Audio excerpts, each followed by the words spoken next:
What's up, Taiwan? I'm Olivier with news from here in Taiwan and around the world. Former presidential candidate Wen-je is taking the stand for the first time in a high-profile corruption case.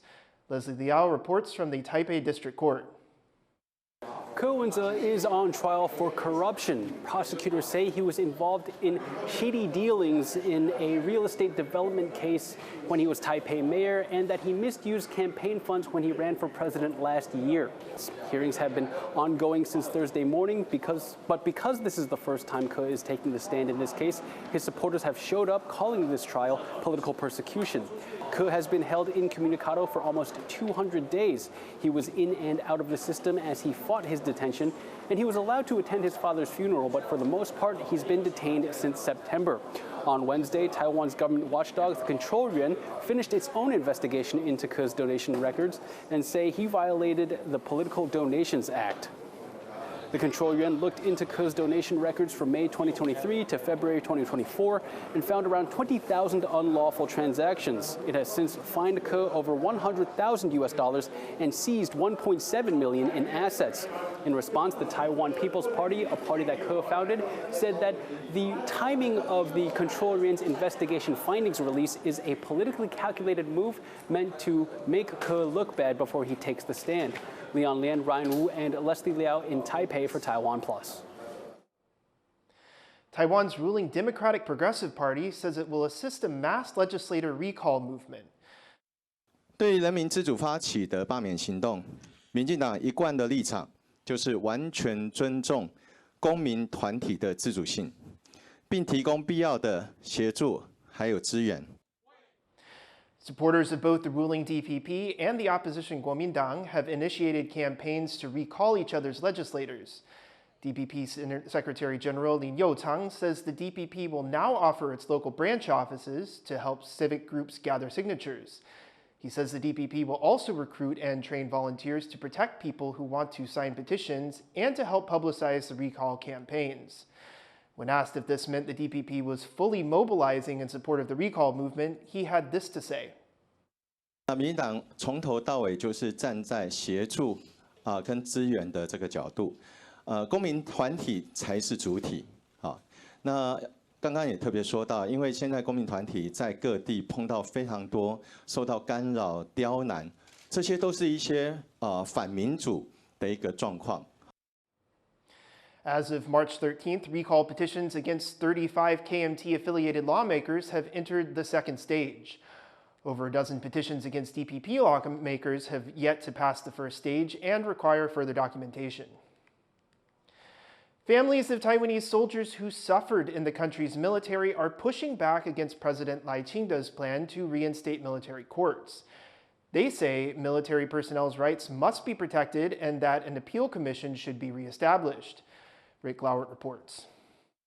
It's been just over a week since Taiwan's President Lai Ching-te announced sweeping new measures to counter what he says are China's increasing attempts to annex Taiwan and to infiltrate the country.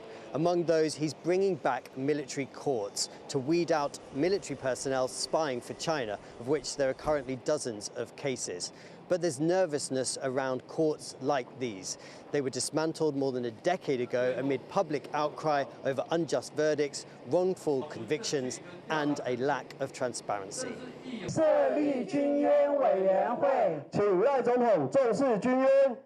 Now, families who say they were let down by the military justice system in the past are speaking out.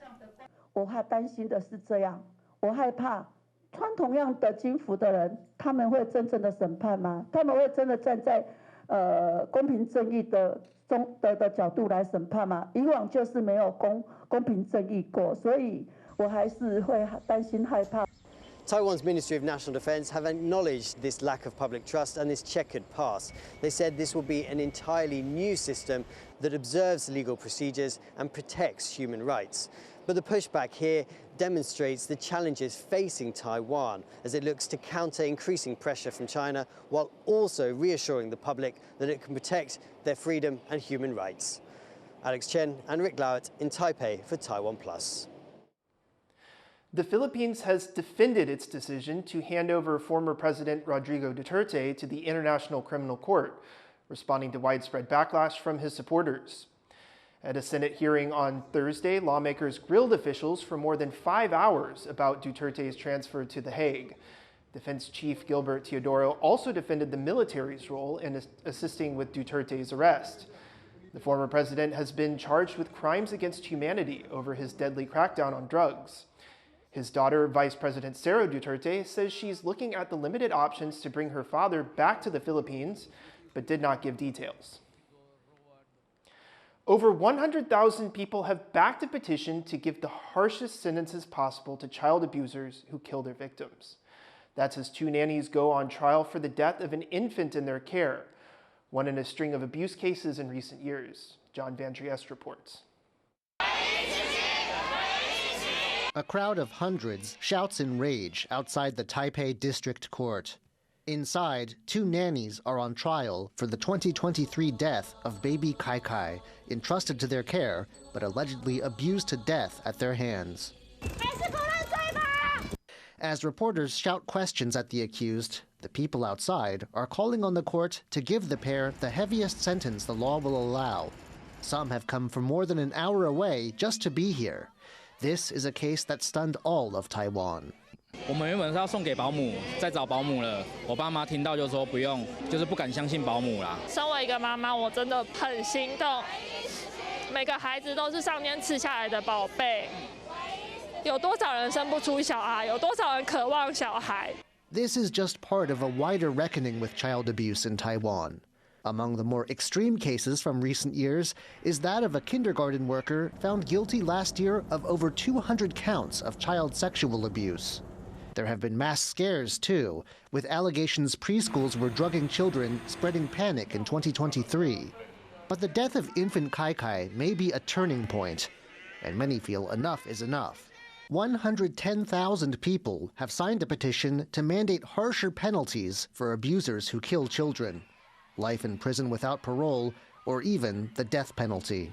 The petition's only been out there for a month, but it already has enough support to require a government response. 凌虐幼童罪去年已经完成修法，加重相关的刑责规定。至于是否再行修法，本部尊重相关的修法建议，妥适研议。If the law is changed, it won't apply in Kai Kai's case. Even the final government response won't come until mid-May, a few days after judges are slated to announce their verdict. But the petition is one sign of just how strong fears for children's safety and disgust at their mistreatment have grown. Plain Wong and John Van Trieste for TaiwanPlus. 1 person is dead and 16 others have been rescued by helicopter after being trapped by snow on a mountain in eastern Taiwan. The group was on a 5-day hike near Hualien when the temperature dropped sharply earlier this week. They were unprepared for the weather and were trapped in a hut for 3 days. 1 member went missing and was later found dead.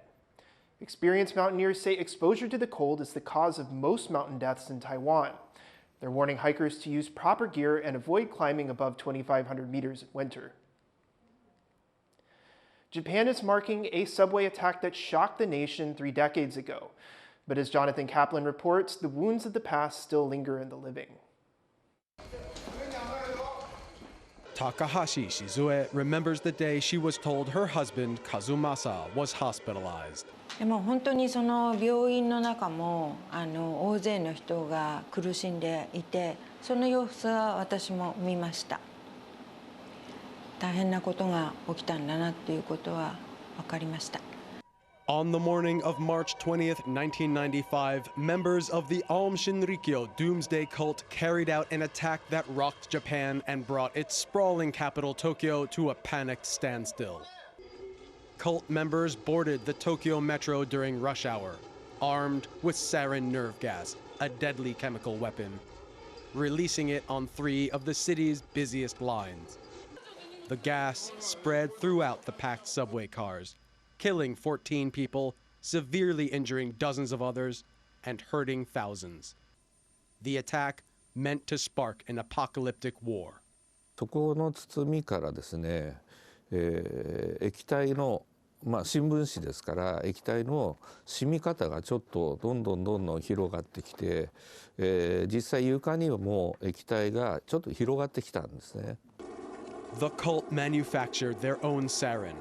It's a nerve agent that causes involuntary muscle contractions. Sufficient exposure results in asphyxiation. For some, like Mr. Takeda, who managed to quickly leave the subway, the effects were mild. 見えないわけじゃないんですけれども、ぼんやりというのか、サングラスをかけた状態。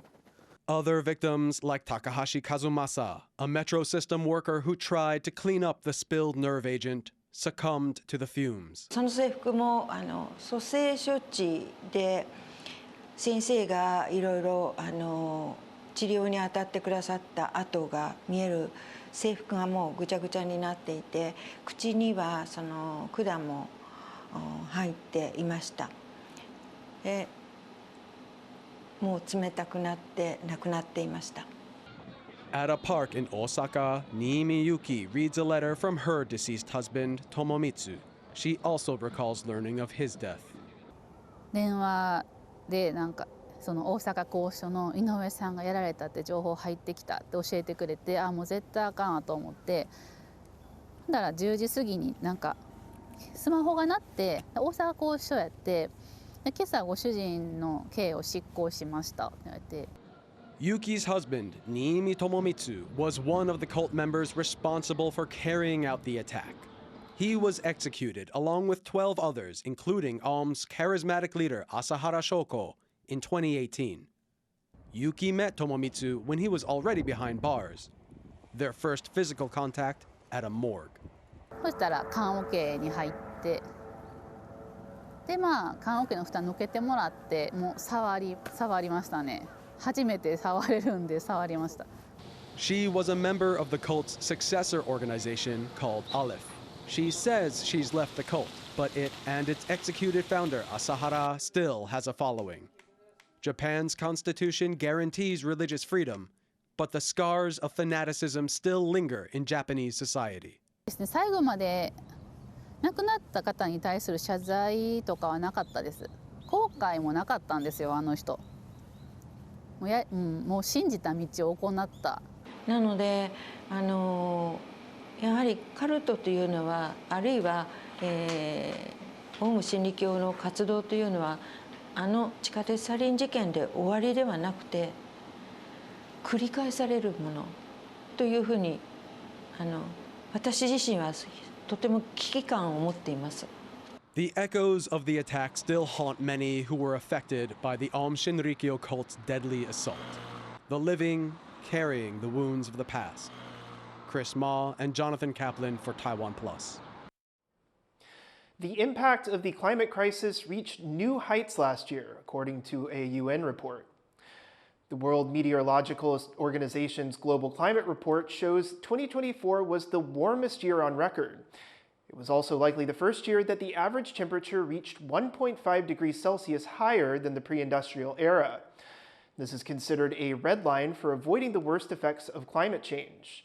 The organization's data shows over 150 unprecedented extreme weather events, taking lives, demolishing buildings, and destroying vital crops. More than 800,000 people were displaced or made homeless as a result. That's the highest annual number since records began. Thank you for watching What's Up Taiwan. You can visit the TaiwanPlus website or follow our social media for more of our stories. Finally, we leave you with images of Valencia, Spain, celebrating the Fallas Festival, where people admire satirical statues before they are set on fire. I'm Jeremy Olivier. Take care and see you next time.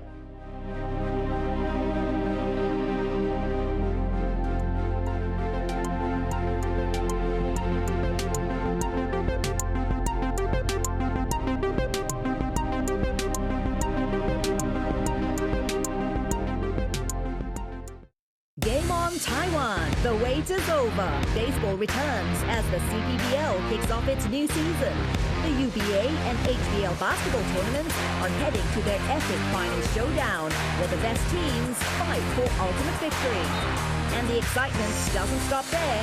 Tour de Taiwan is here, with the world's top cyclists pushing their limits through Taiwan's breathtaking landscapes.